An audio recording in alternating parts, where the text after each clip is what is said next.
Hello everyone, welcome for the Department of Collegiate and Technical Education. Financial Accounting first. So this is the course. Subject code is the 20CP12T. First semester, Unit 2, Journal and Ledger. Myself Manjula K, DRR Government Polytechnic Commercial Practice Department, Davangere. So this is the session 15. In session 14, we have to discuss some problem on preparation of the personal ledger account. Let me go for the preparation of the ledger account, some more ledger account in this session. So this is the content of this session. So from the course, students will know about the basic knowledge of the financial accounting, familiarize with the basic term of the accounting, familiarize with the methods of recording the various business transaction, acquire the necessary skill of the maintaining the various books of account. So these are the most important learning objectives of the course of financial accounting. Let me move for the simple problem on preparation of the sum ledger account. Here one question is given for just the preparation of the cash account from the given transaction. That is the problem on ledger account. Here simple problem ಅನ್ನು ಕೊಡಲಾಗಿದೆ. ಆ simple ಪ್ರಾಬ್ಲಮ್ಗಳಿಗೆ ನೀವೇನು ಮಾಡಬೇಕಾಗುತ್ತೆ, ಒಂದೇ ಒಂದು simple ledger cash ledger ಅಕೌಂಟನ್ನು prepare ಮಾಡಬೇಕಾಗುತ್ತೆ. ಎಕ್ಸಾಮಲ್ಲಿ ನಿಮಗೆ ಎಲ್ಲ ಲೆಡ್ಜರನ್ನು ಕೇಳ್ಬೋದು, ಆದರೆ ಇಲ್ಲಿ ಮಾತ್ರ ಕ್ಯಾಶ್ ಲೆಡ್ಜರ್ ಅಕೌಂಟನ್ನು ಮಾತ್ರ ಪ್ರಿಪೇರ್ ಮಾಡೋದಕ್ಕೆ ಹೇಳಲಾಗಿದೆ. So cash indicate the asset. Cash ಅನ್ನೋದು ಏನಾಗಿದೆ, ಅಸೆಟ್ ಆಗಿದೆ. It is comes under the real account. So real ಅಕೌಂಟಲ್ಲಿ ಬರೋದ್ರಿಂದ ರಿಯಲ್ ಅಕೌಂಟ್ ರೂಲ್ಸನ್ನು ನಾವು ಇಲ್ಲಿ ಫಾಲೋ ಮಾಡಬೇಕಾಗುತ್ತೆ ಕ್ಯಾಶ್ ಅಕೌಂಟನ್ನು ಪ್ರಿಪೇರ್ ಮಾಡಬೇಕಾದ್ರೆ. ಸೊ ರಿಯಲ್ ಅಕೌಂಟ್ ರೂಲ್ಸ್ ಏನು ಹೇಳುತ್ತೆ, debit what comes in, credit what goes out. So if the cash comes to the business, that should be debited to cash account. If any cash goes out from the business, that should be credited to cash account. ಈ ರೂಲ್ಸನ್ನು ನಾವು follow ಮಾಡಿಬಿಟ್ಟು cash ಅಕೌಂಟನ್ನು prepare ಮಾಡಬೇಕಾಗುತ್ತೆ. ಏನಾದರೂ ಕ್ಯಾಶನ್ನು pay ಮಾಡಿದರೆ ಅದನ್ನು cash ಅಕೌಂಟಲ್ಲಿ ಕ್ರೆಡಿಟ್ ಸೈಡಲ್ಲಿ ಎಂಟ್ರಿ ಮಾಡಬೇಕಾಗುತ್ತೆ. ಏನಾದರೂ ಕ್ಯಾಶ್ ಬಿಸ್ನೆಸ್ಸಿಗೆ ಬಂದಿದ್ದರೆ ಅದನ್ನು ಕ್ಯಾಶ್ ಅಕೌಂಟಿನ ಡೆಬಿಟ್ ಸೈಡಲ್ಲಿ ಎಂಟ್ರಿಯನ್ನು ಮಾಡಬೇಕಾಗುತ್ತೆ. ಸೊ ಇಲ್ಲಿ ನೋಡಿ, ಟ್ರಾನ್ಸಾಕ್ಷನನ್ನು ಒನ್ ಬೈ ಒನ್ ಎಕ್ಸ್ಪ್ಲೇನ್ ಮಾಡ್ತಾ ಹೋಗ್ತೀನಿ. First May 2018 Mohan commenced business with cash ₹35,000. ಬಿಸ್ನೆಸ್ಸನ್ನು ಒಬ್ಬ ಮೋಹನ್ ಅನ್ನುವಂತಹ ಪರ್ಸನ್ನು ಒಂದು ಬಿಸ್ನೆಸ್ಸನ್ನು ಪ್ರಾರಂಭ ಮಾಡಿದ್ದಾನೆ. ಮೊದಲು ಟ್ರಾನ್ಸಾಕ್ಷನ್ ಅರ್ಥ ಮಾಡ್ಕೋಬೇಕು ನಾನು ನಿಮ್ಗೆ ಹೇಳಿದ ಪ್ರಕಾರವಾಗಿ. ಸೊ ಒಂದು ಬಿಸ್ನೆಸ್ಸನ್ನು ₹35,000 ಬಿಸ್ನೆಸ್ಸನ್ನು ಪ್ರಾರಂಭ ಮಾಡಿದ್ದಾನೆ. ಸೊ ಕ್ಯಾಶಿಂದ ಬಿಸ್ನೆಸ್ಸನ್ನು ಪ್ರಾರಂಭ ಮಾಡಿದ್ದಾನೆ. So ₹35,000 cash comes to business. So ₹35,000 ಕ್ಯಾಶನ್ನು ನಾವು ಕ್ಯಾಶ್ ಅಕೌಂಟಲ್ಲಿ ಯಾವ ಸೈಡ್ ಎಂಟ್ರಿ ಮಾಡಬೇಕಾಗುತ್ತೆ, ಡೆಬಿಟ್ ಸೈಡಲ್ಲಿ ಎಂಟ್ರಿ ಮಾಡಬೇಕಾಗುತ್ತೆ. ಓಕೆ, ಸೊ ಬಿಸ್ನೆಸ್ಸಿಗೆ ₹35,000 ಯಾವ ರೂಪದಲ್ಲಿ ಬಂತು, ಕ್ಯಾಪಿಟಲ್ ರೂಪದಲ್ಲಿ ಬಂತು. ಹಾಗಾಗಿ ಡೆಬಿಟ್ ಸೈಡಲ್ಲಿ ಟಿ ಕ್ಯಾಪಿಟಲ್ ಅಕೌಂಟಿಂದ ಬಂತು ಅಂತೇಳ್ಬಿಟ್ಟು ₹35,000 ಎಂಟ್ರಿನ ಮಾಡ್ತೀವಿ ಡೆಬಿಟ್ ಸೈಡ್. ಓಕೆನಾ, ನೆಕ್ಸ್ಟ್ ಬನ್ನಿ. ಥರ್ಡ್ ಮೇನಲ್ಲಿ ಪೇಡ್ ಇಂಟು SBI ₹12,000. ನಾವು SBI ಬ್ಯಾಂಕಿಗೆ ಅಮೌಂಟನ್ನು ಪೇ ಮಾಡಿದ್ದೀವಿ. ಪೇಡ್ ಅಂದರೆ ಕೊಟ್ಟಿರುವುದು, ಕ್ಯಾಶ್ ಹೋಯ್ತು, ₹12,000 ಕ್ಯಾಶು ಪೇ ಮಾಡಿದ್ದೀವಿ. ಯಾವ ಸೈಡ್ ಎಂಟ್ರಿ ಮಾಡ್ತೀವಿ, what ever the goes out real account rules ಪ್ರಕಾರ. ಸೊ ನಾವೇನು ಮಾಡಬೇಕಾಗುತ್ತೆ, ಕ್ರೆಡಿಟ್ ಸೈಡಲ್ಲಿ by bank is the receiver SBI bank account ಅಂತೇಳ್ಬಿಟ್ಟು 12,000 ಎಂಟ್ರಿ ಮಾಡ್ತೀವಿ. ಅದೇ ರೀತಿ ನೆಕ್ಸ್ಟ್ ಟ್ರಾನ್ಸಾಕ್ಷನಿಗೆ ಬರೋಣ. 5th May 2018 purchased stationery for office use. Office ಯೂಸ್ಗೆ ಸ್ಟೇಷನರಿನ ಪರ್ಚೇಸ್ ಮಾಡಲಾಗಿದೆ. ನಾವು ಏನಾದರೂ ಪರ್ಚೇಸ್ ಇಂಡಿಕೇಟ್ ದಿ ಎಕ್ಸ್ಪೆನ್ಸ್ ಅಲ್ವಾ, ಎಕ್ಸ್ಪೆನ್ಸ್ ಆಗಿರೋದ್ರಿಂದ ಸೊ ಪರ್ಚೇಸನ್ನು ಡೆಬಿಟ್ ಮಾಡ್ತೀವಿ. ಸೊ ಪರ್ಚೇಸನ್ನು ಡೆಬಿಟ್ ಆದರೂ ಮಾಡ್ಬೋದು, ಅಥವಾ ಇಲ್ಲಿ ಸ್ಟೇಷನರಿ ಅಂತ ಕೊಟ್ಟಿರೋದ್ರಿಂದ ಸ್ಟೇಷನರಿ ಅಕೌಂಟನ್ನು ಡೆಬಿಟ್ ಮಾಡ್ತೀವಿ. ಸೊ ನಾವು ಸ್ಟೇಷನರಿನ ಪರ್ಚೇಸ್ ಮಾಡೋದಕ್ಕೆ ಕ್ಯಾಶನ್ನು ಪೇ ಮಾಡಿದ್ದೀವಿ. ₹100 ಕ್ಯಾಶ್ ಗೋಸ್ ಔಟ್. ಸೊ ಹಾಗಾಗಿ ಕ್ಯಾಶನ್ನು ನಾವು ಏನು ಮಾಡ್ತೀವಿ, ಕ್ಯಾಶ್ ಅಕೌಂಟಲ್ಲಿ ಕ್ರೆಡಿಟ್ ಸೈಡಲ್ಲಿ ಬೈ ಸ್ಟೇಷನರಿ ಪರ್ಚೇಸ್ ಅಂತೇಳ್ಬಿಟ್ಟು ಎಂಟ್ರಿ ಮಾಡ್ತೀವಿ. ಮತ್ತು 6th May ಕ್ಯಾಶ್ ಸೇಲ್ಸ್, ಕ್ಯಾಶನ್ನು ಕ್ಯಾಶ್ ಸೇಲ್ಸನ್ನು ಮಾಡಲಾಗಿದೆ, ಗೂಡ್ಸನ್ನು ಕ್ಯಾಶ್ಗೆ ಮಾರಾಟ ಮಾಡಿದ್ದೀವಿ. So cash comes to business. Debit ಸೈಡಲ್ಲಿ TO2 ಸೇಲ್ಸ್ ಆಫ್ ₹2,500 ಎಂಟ್ರಿ ಮಾಡ್ತೀವಿ. ನೆಕ್ಸ್ಟ್ 15th ಮೇನಲ್ಲಿ ಪೇಡ್ ನಾಯ್ರಿ ಆನ್ ಅಕೌಂಟ್, ನಾಯ್ರಿ ಅವನಿಗೆ ಪೇ ಮಾಡಿದ್ದೀವಿ. ಓಕೆ, ಸೊ ಹಾಗೆ ಕ್ಯಾಶ್ ಗೋಸ್ ಔಟ್ ಅಂತೇಳ್ಬಿಟ್ಟು ಕ್ರೆಡಿಟ್ ಸೈಡಲ್ಲಿ ₹7,500 ಎಂಟ್ರಿ ಮಾಡ್ತೀವಿ.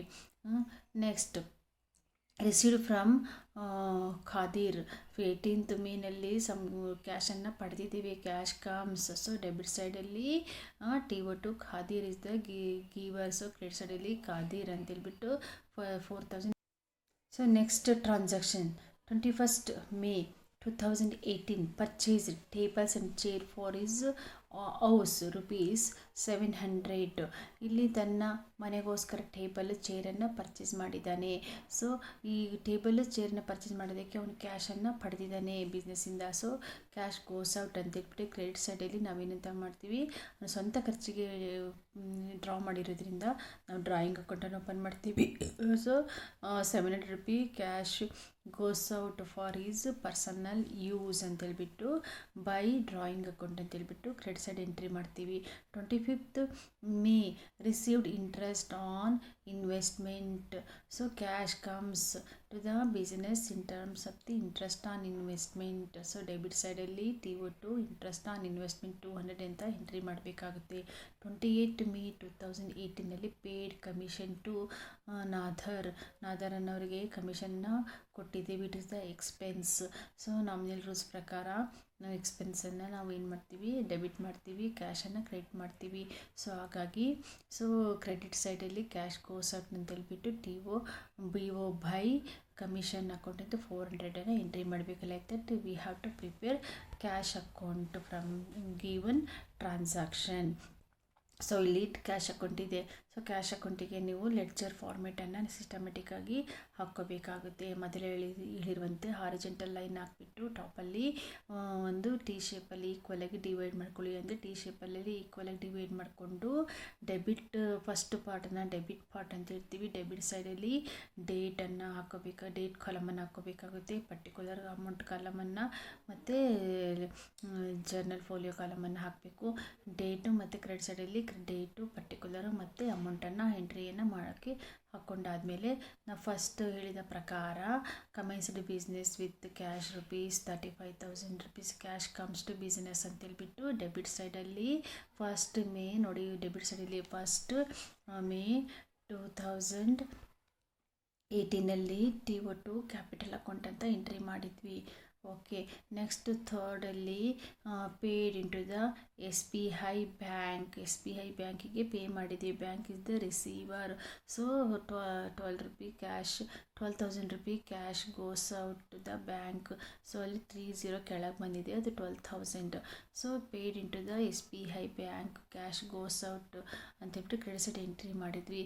ಮತ್ತು 5th ಮೇನಲ್ಲಿ stationery purchased. So cash goes out ಅಂತೇಳ್ಬಿಟ್ಟು ಕ್ರೆಡಿಟ್ ಪರ್ಚೇಸ್ ಮಾಡಿದ್ವಿ, ಕ್ಯಾಶ್ ಹೋಯಿತು ಕ್ರೆಡಿಟ್ ಸೈಡಲ್ಲಿ ಬೈ ಸ್ಟೇಷನರಿ. ಸೊ ₹100 ಎಂಟ್ರಿ ಮಾಡಿದ್ವಿ. ನೆಕ್ಸ್ಟು 6th ಮೇನಲ್ಲಿ ಸೋಲ್ಡ್ ಗೂಡ್ಸ್ ಫಾರ್ ಕ್ಯಾಶ್ ಅಂತೇಳಿದೆ. ಸೊ ಆ ಕ್ಯಾಶ್ ಕಮ್ಸ್, ಗೂಡ್ಸನ್ನು ಮಾರಾಟ ಮಾಡಿದ್ವಿ, ಕ್ಯಾಶು ಬಂತು, ಅದನ್ನು TO2 ಸೇಲ್ಸ್ ಅಂತೇಳ್ಬಿಟ್ಟು ₹2,500 ಸೇಲ್ಸ್ ಅಕೌಂಟಿಂದ ಬಂತು. Next transaction 15th so paid to ನಾಯರಿ. ಸೊ ನಾಯರ್ಸ್ ಅವರಿಗೆ ಪೇ ಮಾಡಿದ್ದೀವಿ. So cash goes out by ನಾಯರ್ಸ್ ಅಕೌಂಟ್ ₹7,500 ಎಂಟ್ರಿ ಮಾಡಿದ್ವಿ. Okay, next 18th received from the ಖಾದೀರಿನಿಂದ ಪಡೆದಿದ್ದೀವಿ. So cash comes. So debit ಸೈಡಲ್ಲಿ TO2 ಖಾದೀರ್ ಅಕೌಂಟ್ ₹4,000 ಎಂಟ್ರಿ ಮಾಡಿದ್ವಿ. 21st ಏನಾಯಿತು, purchased table chair for his house personal ಯೂಸಿಗೆ ಪರ್ಚೇಸ್ ಮಾಡಿದ್ದಾನೆ. ಪರ್ಚೇಸ್ ಮಾಡೋದಕ್ಕೆ ಬಿಸ್ನೆಸ್ಸಿಂದ ಕ್ಯಾಶ್ ತೊಗೊಂಡಿದ್ದಾನೆ ಅಂತ ಆಗುತ್ತೆ. So cash goes out for his personal use by drawing account ಅಂತಬಿಟ್ಟು 700 ಎಂಟ್ರಿ ಮಾಡಿದ್ವಿ. Next 25th interest received on investment. So interest ಬಂದಿದೆ, ಸೊ ಅದನ್ನು ಡೆಬಿಟ್ ಮಾಡ್ತೀವಿ. ಯಾವ ಅಕೌಂಟಿಂದ ಬಂತು? ಇಂಟ್ರೆಸ್ಟ್ ಆನ್ ಇನ್ವೆಸ್ಟ್ಮೆಂಟ್ ಅಕೌಂಟಿಂದ ಬಂತು. ಡೆಬಿಟ್ ಸೈಡಲ್ಲಿ 200 ಎಂಟ್ರಿ ಮಾಡಿದ್ವಿ.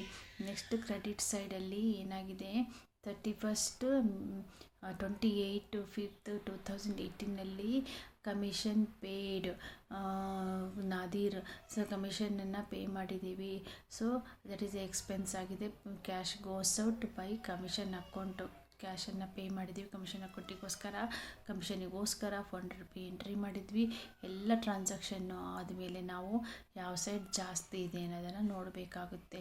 ಯಾವ ಸೈಡ್ ಜಾಸ್ತಿ ಇದೆ? ಡೆಬಿಟ್ ಸೈಡ್ ಜಾಸ್ತಿ ಇದೆ. ಎಷ್ಟು ಜಾಸ್ತಿ ಇದೆ ಅಂದರೆ ಟೋಟಲ್ ಎಷ್ಟಿದೆ? Total debit total is more than the credit total. ಎಷ್ಟು ಟೋಟಲ್ ಇದೆ ಡೆಬಿಟ್ ಸೈಡು? 41,700. ಸೊ ಆ 41,700 ಕಡಿಮೆ ಇರುವಂತಹ ಟೋಟಲ್ ಕಡಿಮೆ ಇರುವಂತಹ ಸೈಡಲ್ಲಿ ಪ್ಯಾರಲಲ್ ಲೈನ್ ಹಾಕೋಬಿಟ್ಟು ಎಂಟ್ರಿ ಮಾಡಬೇಕಾಗುತ್ತೆ. ಸೊ 41,700 ಎಷ್ಟು ಕಡಿಮೆ ಇದೆ ಕ್ರೆಡಿಟ್ ಸೈಡಲ್ಲಿ? ಸೊ 21,000 ಕ್ರೆಡಿಟಲ್ಲಿ ಕಡಿಮೆ ಇದೆ. ಅದನ್ನು ಬ್ಯಾಲೆನ್ಸ್ ಕ್ಯಾರಿ ಡೌನ್ ಅಂತ ಹಾಕಿದ್ದೀವಿ. Difference at the end of the 31st May 2018 21,000 ರೂಪಾಯಿ ಕಡಿಮೆ ಇದೆ ಕ್ರೆಡಿಟ್ ಸೈಡಲ್ಲಿ. ಅದನ್ನು ನೆಕ್ಸ್ಟ್ ಮಂತಿಗೆ ನಾವು ಫಸ್ಟ್ June 2018ಗೆ ಅದನ್ನ ಏನು ಮಾಡಬೇಕಾಗುತ್ತೆ? ಬ್ರಾಡ್ ಡೌನ್ ಮಾಡ್ಕೋಬೇಕಾಗುತ್ತೆ. Like that we have to prepare any one ledger account from the given transaction. ಇಲ್ಲಿ ಎಕ್ಸಾಂಪಲಲ್ಲಿ ನಿಮಗೆ ಕ್ಯಾಶ್ ಅಕೌಂಟ್ ಮಾತ್ರ ಹೇಳಿರೋದು. You may prepare for the practice sales account, stationery account, drawing account, commission account, bank account, interest on investment account and commission account. Like that you have to prepare some ledger account for the practice. Yes, same problem is given for the preparation of the cash account from the following transaction. Suresh commenced business with cash. So debit side cash comes at debit to to capital account paid into the SBI bank. So cash goes out at credit side by SBI bank account. Purchase stationery. So cash goes out by stationery account paid Naresh. On account paid Naresh. Cash goes out until by Naresh account. Okay, received from Kamal. So cash comes to Kamal account. Received interest. The cash comes to interest on investment account. Paid commission. Cash goes out by commission. Like that you had to prepare cash account from the given transaction. Next, session outcomes. At the end of the course, student will be able to understand the basic knowledge of the accountancy, understand the knowledge of the maintaining of the books of account. So these are the session outcomes. Books for the reference. Accountancy volume first by the B.S. Raman. Accountancy volume first by the Kadakol. Accountancy volume first by the Pre-University Education. Accountancy Reddy and Appannaya. Accountancy by Dr. T.V. Raju and Dr. Sheshamurthy. Swapna Publication. NCERT books of CBSE, ICSE, and you may go for the open software and website address like EMUS and the SWIAMs. So from this session you have to know about the preparation of the ledger account. Thank you very much.